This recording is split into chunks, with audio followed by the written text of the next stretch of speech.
सूर्याय नमः। विष्णु भगवान की जय हो। आप सभी श्रोताओं को पौष माह की हार्दिक शुभकामनाएं। पौष माह की शुरुआत हो गई है और मार्गशीर्ष मास का समापन हो गया है। पौष का महीना भगवान सूर्यदेव और भगवान श्री हरि विष्णु को समर्पित है। पौष का महीना ग्रहों के राजा सूर्यदेव को समर्पित है, इसलिए इस महीने सुबह जल्दी उठे, स्नान आदि करके सूर्यदेव को अर्घ्य देना चाहिए। सूर्यदेव को अर्घ्य दे तो साथ में सूर्य मंत्रों का जप भी करना चाहिए।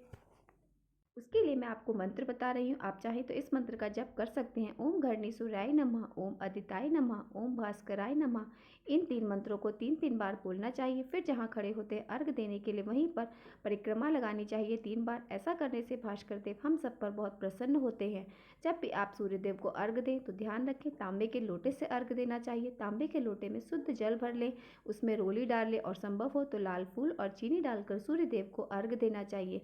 इससे भगवान सूर्य की कृपा प्राप्त होती है। पौष के महीनों में पितरों को तर्पण अवश्य करना चाहिए, लेकिन किसी भी कार्य की शुरुआत नहीं कर सकते और ना ही हम कोई व्रत की शुरुआत पौष के महीने में कर सकते हैं। किसी भी नए कार्य की शुरुआत के लिए पौष का महीना शुभ नहीं माना जाता, इसलिए इस महीने में नया काम, नया व्यवसाय, नया घर का निर्माण, इसके साथ नए घर का मकान खरीदना या वाहन खरीदना और गृह प्रवेश वगैरह सब इस महीने में वर्जित माने जाते हैं, क्योंकि पौष के महीने में खरमास होता है। खरमास में शुभ कार्य वर्जित होते हैं। शादी, विवाह, मुंडन, जनेऊ, संस्कार, गृह प्रवेश, सगाई आदि कार्य नहीं करने चाहिए, क्योंकि इन शुभ मांगलिक कार्यों के लिए पौष के महीने में कोई भी शुभ मुहूर्त नहीं होते हैं और बिना मुहूर्त के तो हमें कोई भी कार्य नहीं करना चाहिए। तो आइए हम प्रारंभ करते हैं पौष माह में सबसे पहले गणेश जी की कथा को। बोले गणेश जी भगवान की जय। एक बुढ़िया गणेश जी भगवान की बहुत भक्ति किया करती थी। सुबह जल्दी उठती, स्नान करके पहले गणेश मंदिर जाती, गणेश जी को सिंदूर से तिलक करती, गुड़ का भोग लगाती, बड़े श्रद्धा भाव से गणेश जी के नामों का स्मरण करती। यह उनका नियम था, चाहे आंधी हो या तूफान, वह बुढ़िया गणेश जी के मंदिर जरूर जाती। ऐसा करते करते सालों बीत गए तो गणेश जी भगवान उस बुढ़िया की भक्ति से बहुत प्रसन्न हुए और एक दिन उन्हें सपने में आकर दर्शन देकर कहने लगे कि बूढ़ी माई, मैं तुझसे बहुत खुश हूँ, तुम वरदान मांगो कि क्या मांगना चाहती हो। तो बुढ़िया कहने लगी, गणेश जी महाराज, आपने मुझे दर्शन दिए, इससे अच्छा मेरे लिए और क्या हो सकता है। मांगना तो मुझे कुछ नहीं आता, मैं क्या मांगू। इस तरह फिर बुढ़िया माई सोचने लगी तो गणेश जी महाराज कहने लगे कि बूढ़ी माई परेशान मत हो, मैं कल फिर आपके सपने में आऊँगा, तब तुम आराम से सोच लेना कि तुम्हें वरदान में क्या मांगना है। वरदान में तुम्हें एक ही दूंगा, इसलिए तुम जो भी चाहो वो एक चीज़ कुछ भी मांग सकती हो। गणेश जी यह कहकर ध्यान हो गए और उस बुढ़िया की आंख खुल गई। आंख खुली तो सुबह हो चुकी थी। तो बुढ़िया सोचने लगी कि घर में अन्न और धन भी नहीं है और मेरे कुल का दीपक भी नहीं है, मैं क्या मांगू, मेरी तो समझ में नहीं आता। इस तरह सोचते हुए बुढ़िया ने अपने पुत्र को बुलाया और पूछा, बेटा, मुझे गणेश जी ने रात में सपने में दर्शन दिए और बोल रहे थे कि मैं तुम्हारे पूजा पाठ से बहुत प्रसन्न हूँ, मैं तुम्हें एक वरदान देना चाहता हूँ, मांगो, क्या मांगते हो। तो मुझे समझ में नहीं आया कि मैं क्या मांगू, बेटा तू बता दे मुझे क्या मांगना चाहिए। तो बुढ़िया का पुत्र कहने लगा कि माँ, तुम गणेश जी से बहुत सारा धन दौलत मांग लो, हमारी गरीबी दूर हो जाएगी, हमें सब कुछ मिल जाएगा। लोगों को देखो कितने ऐशो आराम से रहते, हमारे भी सपने पूरे हो जाएंगे। तो बेटे की बात सुनकर बुढ़िया ने बहू को आवाज़ लगाई। तो बहू आई और सासू माँ से पूछने लगी कि माँ जी कहिए क्या बात है, आपने मुझे किस लिए बुलाया है। तो सास कहने लगी कि बेटा, रात में मुझे गणेश जी भगवान ने दर्शन दिए और वह कह रहे हैं कि तुम्हें वरदान देना चाहता हूँ, तो मेरी समझ में नहीं आता है कि मैं क्या मांगूँ। तो सासू माँ की बात सुनकर बहू कहने लगी कि माँ जी, यह तो बहुत अच्छी बात है, आप गणेश जी से पोता मांग लो। क्या आपका मन नहीं करता कि हमारे घर में भी नन्हे शिशु की किलकारी गूंजे, हमारा भी वंश बढ़े। तो बुढ़िया कहने लगी कि बेटा तेरी बात तो सही है। अब बुढ़िया असमंजस में पड़ गई कि गणेश जी ने तो एक वरदान देना है, उनसे मैं क्या मांगू। तो वह बुढ़िया सोचती सोचती पड़ोस में गई और अपनी सहेली के पास गई। जाकर पूछने लगी, बहन तुम तो मुझे बता दो कि मैं क्या मांगू। तो बूढ़ी माई की सारी बात सुनकर पड़ोसन कहने लगी कि बहन तू अब थोड़े दिन जिएगी तो क्यों धन मांगे और क्यों नाती मांगे, वह तेरे किस काम की। तू ऐसा कर, गणेश जी भगवान को कह देना कि बुढ़ापे तक मेरे आंखों की रोशनी बनी रहे। आदमी बूढ़ा हो जाने के बाद अपनी रोशनी खो देता है और आंखों के बिना तो जीना बहुत ही कठिन है। बेटा तू अपने सुख की चीज़ें मांग रही, लेकिन मुझे तो लगता है कि पूजा पाठ तुमने की है तो तुम्हें अपने लिए कुछ मांगना चाहिए। बुढ़िया को तीनों की बातें सही लगी, लेकिन दुविधा यह थी कि गणेश जी ने तो केवल एक वरदान मांगने के लिए कहा था।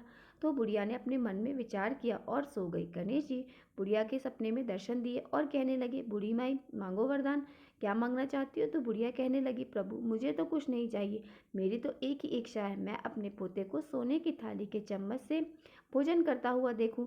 तो बुढ़िया की बात सुनकर गणेश जी मुस्कुराए और कहने लगे कि मैया, तू तो बोल रही थी मुझे कुछ मांगना नहीं आता, लेकिन तूने तो मुझे ठग लिया। तूने तो एक ही वरदान में अपने लिए आंखें, धन और पोता तीनों चीज़ें मांग ली। आंखें होंगी तो देख पाओगी और धन होगा तो पोता सोने की थाली में भोजन करेगा। तुमने तो बहुत ही चतुराई से एक ही वरदान में सारी चीज़ें मांग ली। मैं तुम्हारी भक्ति और बुद्धिमानी से बहुत प्रसन्न हूँ। जैसा तुमने वरदान मांगा वैसा ही फल तुमको प्राप्त होगा। ऐसा कहकर गणेश जी भगवान अंतर ध्यान हो गए और बूढ़ी माई को जैसा मांगा था वैसा सब कुछ मिल गया और सब बेटा बहू भी खुश हो गए। और बेटा बहू को खुश देखकर बुढ़िया और भी ज़्यादा खुश हो गई। कभी भी मनुष्य को यह नहीं सोचना चाहिए कि उम्र बीत चुकी है, अब मैं धन का क्या करूँगा, अब मैं कोई काम क्यों करूँ, मुझे काम करने की कोई आवश्यकता नहीं।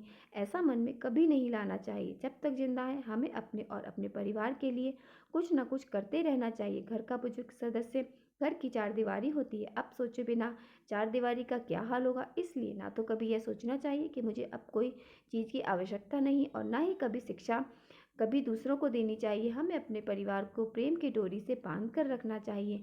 प्रेम से बोलो गणेश जी भगवान की जय हो।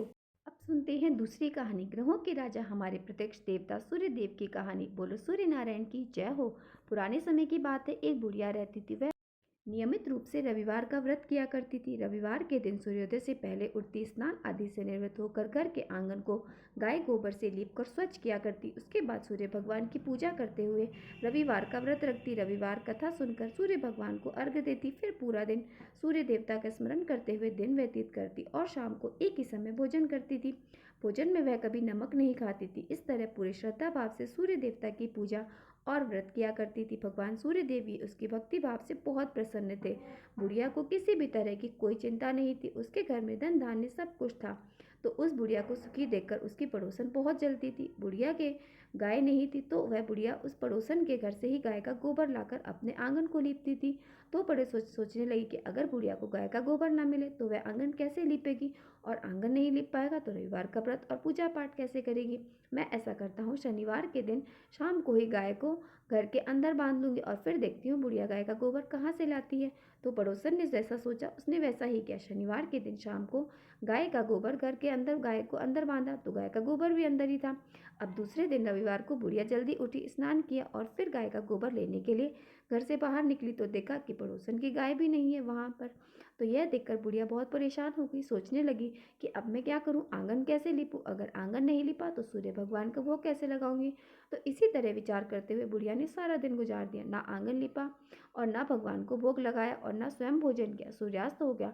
उदास हुई बुढ़िया भूखी प्यासी सो गई और रात्रि में सूर्यदेव ने उस बुढ़िया को सपने में दर्शन दिए और पूछा, बूढ़ी माई आज तुमने मुझे भोग क्यों नहीं लगाया, क्या कारण है। तो बुढ़िया खड़े बड़े ही दीन स्वरों से कहने लगी, भगवान आज मुझे गाय का गोबर नहीं मिला तो मैं आंगन नहीं लीप सकी और आंगन नहीं लिप लाने के कारण मैं आपका व्रत और पूजा पाठ नहीं कर सकी। हे सूर्यदेव भगवान मुझे क्षमा कर दीजिए। सूर्यदेव भगवान ने अपने अनन्य भक्त बुढ़िया की परेशानी का कारण जानकर उसके दुखों को दूर करते हुए कहा कि हे माता, तुम प्रत्येक रविवार को मेरी पूजा और व्रत करती हो तो मैं तुमसे बहुत प्रसन्न हूँ।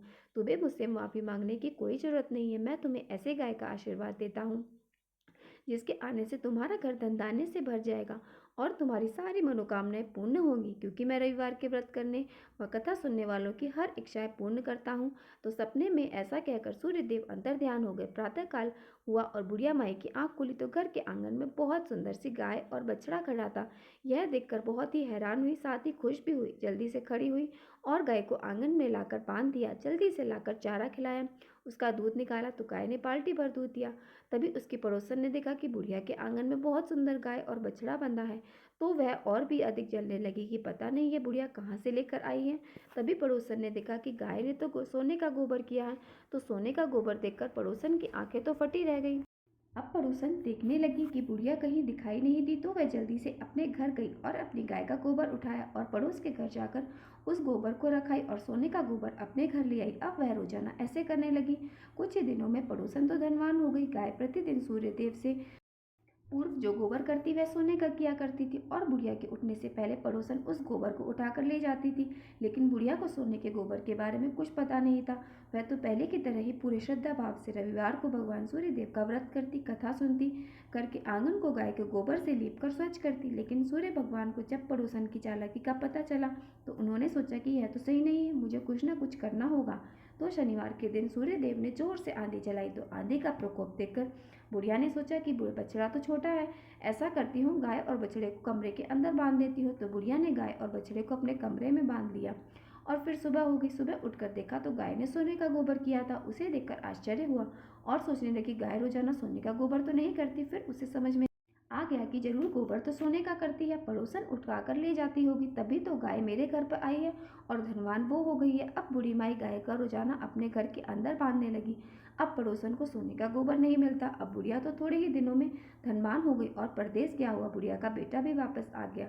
तो अपने बेटे को वापस आया देखकर बुढ़िया माई बहुत ही खुश हुई और सूर्यदेव भगवान का धन्यवाद करने लगी और अपने बेटे को सूर्यदेव के चमत्कार के बारे में बताया। तो जानकर उसका बेटा भी बहुत खुश हुआ। फिर उसके बेटे ने बहुत ही सुंदर मकान बना लिया। उसमें माँ बेटे बहुत खुशी खुशी रहने लगे।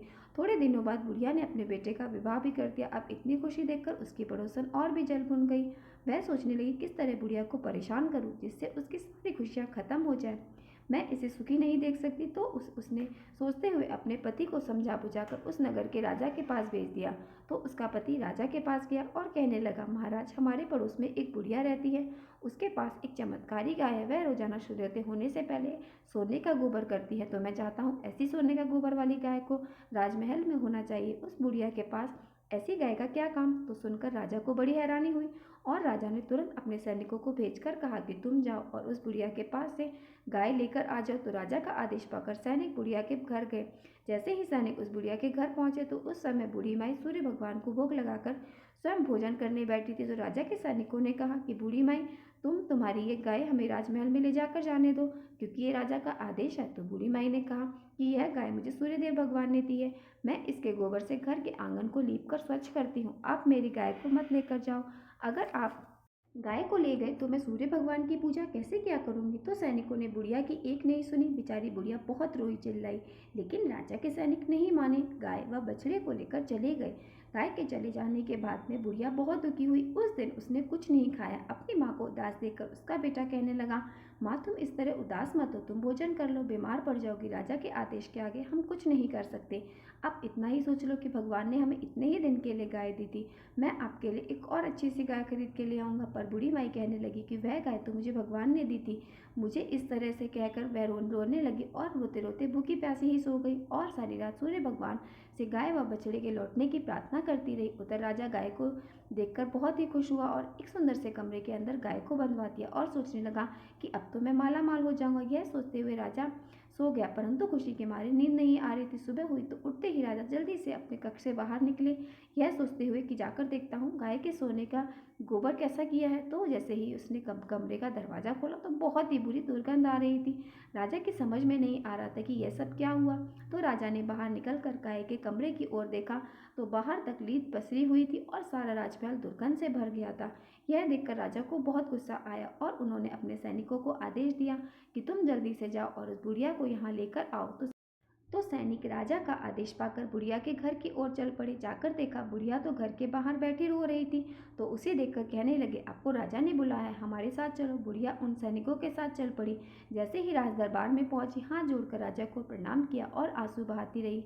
तो राजा ने पूछा कि बुढ़िया, मैंने तो सुना कि ये गाय को तुम्हारे सोने का गोबर करती है, क्या तुम ज्यादा टोने करती हो। तो वह बुढ़िया कहने लगी, नहीं महाराज, मैं ऐसा कुछ नहीं करती हूँ, मैं तो सूर्यदेव का व्रत रखती हूँ, उनकी पूजा पाठ करती हूँ। मेरे पास गाय नहीं थी, मैं पड़ोसन की गाय का गोबर लाती थी और अपने आंगन को लीपती थी, फिर सूर्यदेव की पूजा करती थी। लेकिन पड़ोसन ने अपनी गाय का गोबर मुझे नहीं लाने दिया, तो मैं एक दिन रविवार के दिन सूर्य भगवान की पूजा नहीं कर सकी। तो सूर्य भगवान ने प्रसन्न होकर मुझे यह गाय उपहार में दी थी।